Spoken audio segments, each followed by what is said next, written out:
শুভ সকাল বন্ধুরা, কেমন আছো সবাই? আশা করি তোমরা যে যেখানে আছো সুস্থ আছো, ভালো আছো। এবং আমি এইচএসজি চ্যানেল থেকে সবাইকে জানাই আন্তরিক শুভেচ্ছা ও অভিনন্দন ও আমার প্রাণ ভরা ভালোবাসা। তো দেখো, আমি বিকালে একটু মাঠের দিকে চলে আসলাম বাবার একটু কাজের জন্য।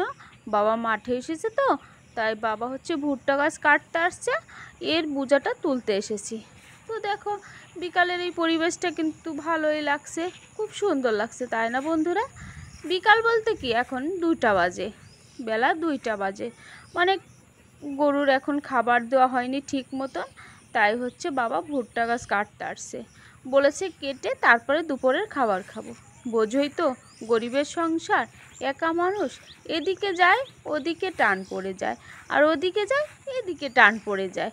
তো দেখো, আমি চলে এসেছি মাঠের দিকে বাবার বোঝাটা উঠানোর জন্য। জানো তো, তারপরেও বাবার মনটা আজকে একদমই ভালো না। কিসের জন্য জানো তো? আমাদের পরিবেশের যে সাইডি প্রতিবেশী আছে, তাদের সাথে একটার পর একটা লেগেই থাকে। কারণ জানো তো, যার লোক নেই, টাকা নেই, পয়সা নেই, সাইডে লোকের সাথে টিকে থাকা অনেকটাই কষ্টকর হয়ে যায়।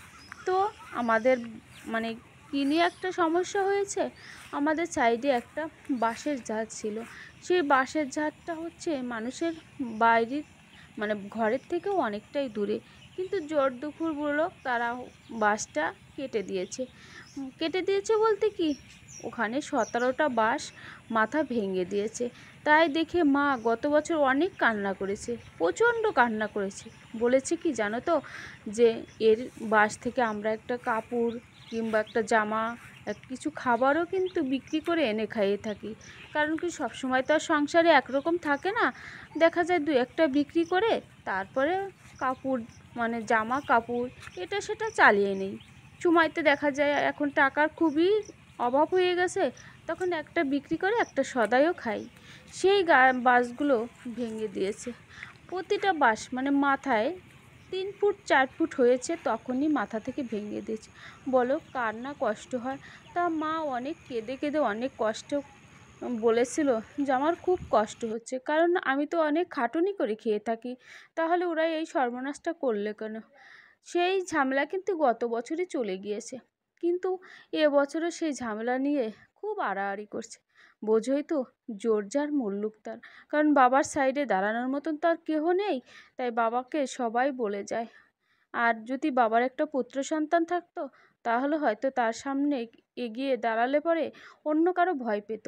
আর জোর লোকজন নেই, তাকে দেখে তার কেউ ভয় পায় না। তো দেখো, সেই জন্য আমি বাবার কাছে চলে এসেছি, কারণ বাবার মনটা খারাপ। তাই বলতে এসেছি, বাবা যতই ওরা ঝামেলা করুক, দরকার নাই কিছু বলার, ওদের যা ইচ্ছে তাই করুক। কারণ সৃষ্টিকর্তা একজন তো আছেন, সে তো সব দেখতে পাচ্ছেন, তার চোখে তার কেউ ফাঁকি দিতে পারে না। আমার সাথে জোর খাটাতে পারে, কিন্তু তার সাথে তার জোর খাটাতে পারবে না, কারণ সে সবটা বিচার বিবেচনা করেই বিচার করে। তাই না গো বন্ধুরা? এটা আমি কি করেছি, বাবাকে ভালো কথা বলিনি। তো বাবা তারপর বলতে বলতে বাবা একটু সান্ত্বনা হয়েছে, সেই জন্য এসেছি।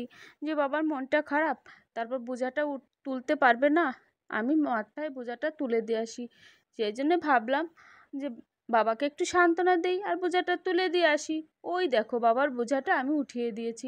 আর এদিকে জানোই তো, সেদিন মা টেনে টেনে পাটগুলো উঠিয়ে রেখেছিল, সেই পাটগুলো বোঝা বাঁধতে এসেছি। কারণ কি, পাটগুলো যদি আমি বেঁধে রাখি, আগামীকাল বাবা আস্তে আস্তে নিতে পারবে। কি করবে, টাকার অভাবে 2-একটা জনও তো নিতে পারি না, সেই জন্য এইভাবে আস্তে করে খাটুনি করে আমরা খেয়ে থাকি। তো ওদিকে মনির বাবুসোনাটাও কিন্তু চলে এসেছে। দেখো, বাবুসোনা সামনে এসে দাঁড়িয়েছে, আমাকে বলছে, মা আমি একটু সামনে দাঁড়াই। আমি বললাম ঠিক আছে দাঁড়াও, আর তুমি এখানে হাঁটাহাঁটি করো, আমি বোঝাগুলো সাজিয়ে দিই। তাই ও একটু খেলতে চলে গেল ওইখান দিয়ে, আর আমি বোঝাগুলো সাজাচ্ছি। তো তো দেখো, আমি কিন্তু এখন বাড়ির দিকে চলে যাচ্ছি, কারণ এখন 2টা বেজে গেছে, বাবা ওদিকে বাড়িতে চলে গেছে, খাওয়া দাওয়া করবে। তো দেখো, এই যে কত লোকজনে পাটপুট এনে এখানে রেখেছে, তার ডান পাশে যে বাঁশের ঝাড়টা, ওই বাঁশের ঝাড়টাই দেখো, ওই বাঁশের ঝাড়টা তোমাদেরকে দেখাচ্ছি। এই দেখো আমাদের সেই বাঁশের ঝাড়টা, ওই যে যে ঘরটা দেখা যাচ্ছে, ওই যে ওই ঘরটার কিন্তু এক বারান্দা হচ্ছে আমাদের জায়গায়, কিন্তু জোরপূর্বকভাবে তারা খেয়ে নিচ্ছে। তারপরও ওই বাঁশের ঝাড়ের মানে যখন বাঁশগুলো উঠেছে গত বছর সব ভেঙে দিয়েছে। জানো তো, আমাদের তো লোকজন নেই, তাই কি করবে, সামনে তো আর দাঁড়ানোর মতো কেউ নেই। তার মা অনেক কেঁদেছিল, অনেক চিৎকার করে কেঁদেছিল যে আমাকে একটা শাড়ি কিনেও দেয়, দু একশো চালও আনে, তারপরে যদি সেই বাঁশগুলো ভেঙে দেয়, এটা কি ঠিক করেছে? তো দেখো এই যে সেই বাঁশের ঝাড়টা, আর এই যে যে মাঝখান দিয়ে দেখো ফাঁকাটা, এটাও আমাদের জায়গা, আর এই যে ঘরটার এই বারান্দা পুরোটাই আমাদের জায়গা, কিন্তু কিছুই বলার নেই, বললে পরেই মার দিবে। সেই জন্য আর কিছু বলে না বাবা, কারণ বাবার তো আর লোক নেই, কি করবে, এইভাবেই চলতে হবে, কারণ মার গুঁতে খেয়ে। এইটাই হচ্ছে সৃষ্টিকর্তার দান, কারণ সেই জন্যই তো সে তাকে একটা পুত্র সন্তান দেয় নাই।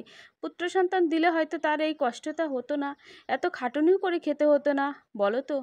আবার বলে যে না, আমার অনেক পুত্র সন্তান আছে। জানো তো, যখন এই কথা বলে খুব ভালো লাগে, কারণ সে বলে কি, পৃথিবীতে আমার অনেক সন্তান আছে, আমি তাদের সাথে তাদের দিকেই তাকিয়ে থাকবো। এই কথাটা শুনে অনেক ভালো লাগে। তো দেখো বন্ধুরা, আমি ওই সব কথা বলতে বলতে কিন্তু বাড়িতে চলে এসেছি। বাড়িতে এসে যে গরুর ঘরটা পরিষ্কার করব বলে চলে এসেছি, আর করতেও শুরু করে দিয়েছি। কি করব, কারণ কি ওদিকে খাওয়ার টাইম হয়ে গেছে, বেলা প্রায় 3টা বেজে গেল। এই ঘরটা মানে পরিষ্কার করে তারপরে খেতে যাব।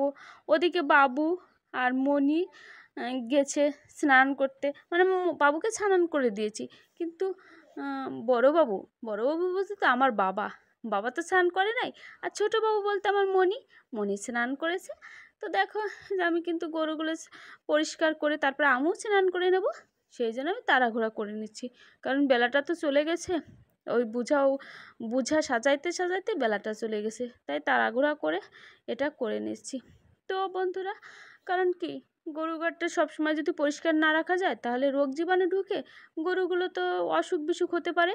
সেই জন্য এই ঘরটা সবসময় পরিষ্কার রাখা হয়, উপরে ফ্যান চালিয়ে দেওয়া হয়, কারণ কি, ফ্যান না চালালে দেখা যায় ঘরটা শুকায় না, এতে রোগ জীবাণুর সৃষ্টি হয়। ওদিকে কিন্তু বাবা বলতে বলতে মণিকে নিয়ে খাবার বসে গেছে, আর মা হচ্ছে খাবার দিচ্ছে। আমাদের গরিবের খাবার শুধু ডাল ভাত আর এইগুলোকেই খেয়ে থাকে। দেখো, এই দেখো আমাদের গরিবের দুপুরের খাবার কিন্তু আমাদের ভিআইপি হয় না। এটা দেখো, হয়তো 2-1 দিন হয়, কিন্তু প্রতিদিন তো আর হয় না। আমাদের রান্না করেছি কি জানো তো, ডাল আর হচ্ছে সামান্য ভাজি, তাই দিয়ে আমরা খাচ্ছি। তো দেখো বাবাও খেতে বসে গেছে, সাথে কিন্তু মনেও শো হিসাবে খেতে বসে, শো বলতে বোঝায় কি, ও তো খাবে না, তো একটা নাড়াচাড়া করবে, সেই জন্যে বসে গেছে। বাবু আদর করে ওকে বলছে খাও খাও, 2-1 গাল নিচ্ছে, আর আমাকেই খাওয়িয়ে দিতে হবে। তো দেখো আমাদের গরিবের কষ্টের পিতামাতার খাবার ভোজন, তোমরা দেখো, তোমরা তো ওদেরই এক সন্তান, বলো তো, কারণ তোমরা কিন্তু ওদেরও আমার মতনই সন্তান, আমার যেরকম অধিকার আছে ওদের প্রতি, তোমাদেরও কিন্তু সেই আছে। সেই জন্যই আমি বলছি, কারণ যাদের কেহ নেই তাদের কিন্তু সবাই আছে। এটাই তো মানুষে বলে, যার কেহ নেই তার সবাই আছে। তাই আমি বলতে বুঝি আমার পিতামাতার সবাই আছে। আজকের মতন এখানে বন্ধুরা।